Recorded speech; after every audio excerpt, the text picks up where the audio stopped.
UP board परीक्षा 22 तारीख से शुरू होने जा रही है। तो आप सबसे पहला प्रश्न पत्र जो हमारा आएगा वो है हिंदी का। आखिर तक वीडियो देखें और सब्सक्राइब जरूर करें। इससे हमें आपको वीडियो पहुंचाने में मदद मिलेगी, सहायता मिलेगी और आप तक सूचनाएं पहुंचती रहेंगी।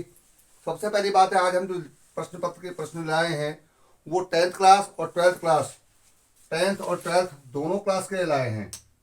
10th और 12th दोनों क्लास के लिए, जी हाँ, दोनों क्लास के लिए हम लाए हैं यहाँ पर।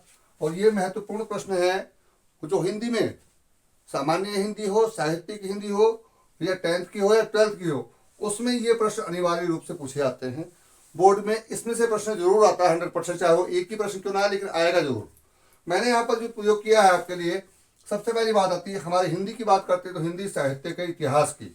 तो हिंदी साहित्य का इतिहास जो है, काल जो है, उसका हमने विभाजन यहाँ पर दिया है, उसके हमने नाम दिए। सबसे पहली बात करें तो यहाँ पर पहला जो नाम हमारा है वो है आदिकाल, और आदिकाल का दूसरा नाम है वीर गाथा काल।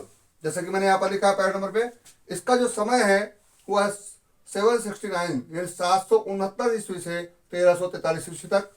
दूसरा जो हमारा काल है वो है भक्ति काल, इसका दूसरा नाम है पूर्व मध्य काल। 1343 ईस्वी से लेकर के 1643 ईस्वी तक का समय इसका रहा है। तीसरा जो हमारा काल है वो है रीतिकाल, रीतिकाल का दूसरा नाम है उत्तर मध्य काल, जिसको इसका जो काल रहा है, समय रहा है 1643 ईस्वी से 1868 ईस्वी तक। और अब जो आज हमारा चल रहा है काल, उसका नाम है आधुनिक काल, जिसे हम भारतेंदु युग के नाम से भी जानते हैं। यानी आज का काल जो है 1868 ईस्वी से आज तक चला आ रहा है, यानी 1900 तक, और 1900 से अब तक चला आ रहा है। तो आप देखिए, मैंने इसका ये समय बताया, और अब तो हम बात करते हैं भक्ति काल की, दूसरे काल की। तो यहाँ दूसरे नंबर का जो काल है हमने वो यहाँ पर लिया है भक्ति काल। भक्ति काल को स्वर्ण युग भी कहा जाता है, हिंदी साहित्य का स्वर्ण युग भी कहा जाता है। इसके हमने क्या, भक्ति काल को दो भागों में विभाजित किया गया, एक निर्गुण भक्ति धारा, सगुण भक्ति धारा। जी हाँ, निर्गुण भक्ति धारा को भी दो भागों में बांटा गया है, ज्ञान मार्ग की शाखा, प्रेम मार्ग की शाखा। और प्रेम मार्ग की शाखा के दो भाग हैं, भारतेंदु युग और द्विवेदी युग। इसी तरह से सगुण भक्ति धारा को दो भागों में बांटा गया, राम भक्ति धारा, कृष्ण भक्ति धारा। राम भक्ति धारा छायावादी युग में आती है और कृष्ण भक्ति धारा प्रगतिवादी युग में आती है। इसी के साथ हमने तीसरा जो हमारा युग लिया है वो लिया है हमने रीतिकाल। जी हाँ, रीतिकाल, रीतिकाल यानी उत्तर मध्य काल। इसको हम दो भागों में बांटते हैं, पहला रीतिबद्ध काव्य, दूसरा है रीतिमुक्त काव्य। इसके साथ हमारा चौथा जो काल है वो है आधुनिक काल। आधुनिक काल को हम एक बात करते हैं, उसका नाम है प्रयोगवाद या की नई कविता का युग। प्रयोगवाद या नई कविता का युग कहते हैं आधुनिक काल को। ये देखिए हमने दिया। इसके बाद हमने जो दिया है आपके लिए, इसमें काल के अनुसार काल के नाम और उनके कवियों के नाम दिए हैं और उनकी रचनाओं के नाम दिए हैं। जैसे कि मैंने यहाँ दिया, आदिकाल में दलपति विजय की जो रचना है वह खुमान रासो, नरपति नालय विशलदेव रासो, सारंगधर हमीर रासो, जगनिक परमाल रासो और चंद्रबरदाई पृथ्वीराज रासो। पृथ्वीराज रासो सबसे पुराना जो है रासो है, रासो ग्रंथ के नाम से जाना जाता है। दूसरा है भक्ति काल। भक्ति काल में मलिक मोहम्मद जायसी पद्मावत, उस्मान ने लिखी चित्रावली, तुलसीदास ने रामाज्ञा प्रश्न। तुलसीदास ने बहुत सारी चीजें लिखी हैं, आप रचनाएं हैं, जैसे विनय पत्रिका भी है, रामचरितमानस भी है, तो इसका ध्यान रखेंगे। मंजन मृगावती।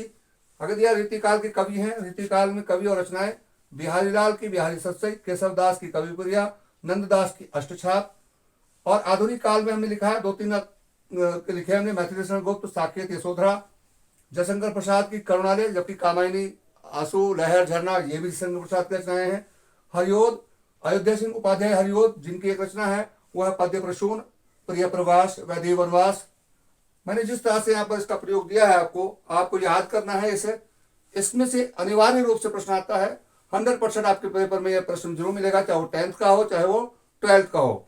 इसे याद करके जाना ना बोले, रचनाएं और इनके काल याद है कि भक्ति काल का जो युग है वो भक्ति में निर्गुण भक्ति हो या सगुण भक्ति हो, राम भक्ति हो या कृष्ण भक्ति हो। आपको याद रखना है, कृष्ण की भक्ति को हमेशा याद रखें, कृष्ण को सूरदास जी ने कहा, और राम भक्ति को तुलसीदास जी ने कहा। तो ये तो याद है, तुलसीदास की रचना याद करके लिखी जाइए और इधर सूरदास की रचना याद करके लिखी जाइए, तो आपको अच्छा याद रहेगा। ये याद पे ये बहुत ही महत्वपूर्ण प्रश्न है।